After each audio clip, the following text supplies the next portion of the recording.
Bertrand Chameroy. Aujourd'hui, je n'ai plus honte de parler de dépression.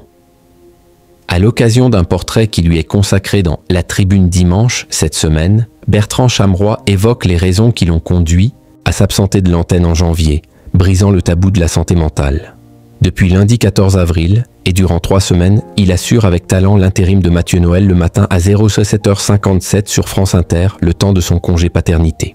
En marge d'un portrait qui lui est consacré dans La Tribune dimanche, Bertrand Chameroy a accepté de se confier sur les raisons qui l'ont conduit à se retirer en janvier pendant une vingtaine de jours de l'antenne de France 5, où il est chroniqueur dans l'émission C'est à vous depuis 5 saisons.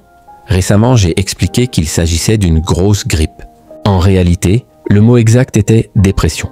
Je n'ai désormais plus honte de le dire. Personne ne devrait en avoir honte. Je me suis enfin écouté.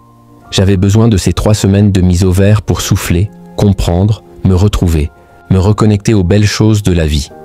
Et parler, c'est essentiel.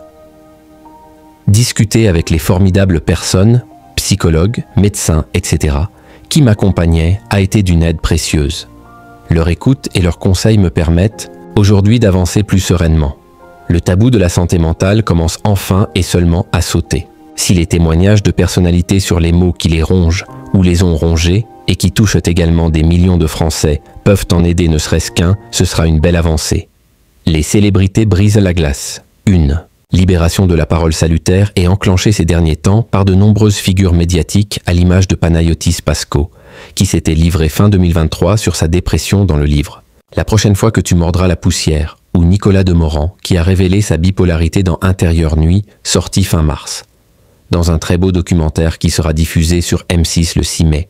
D'autres personnalités publiques prendront la parole sur leurs troubles psychiques, dont François Berléand, Yannick Noah, Éric Antoine, Michel Bernier, la chanteuse Pomme, le rappeur Attic, Camille Lacour ou encore Florent Manodou.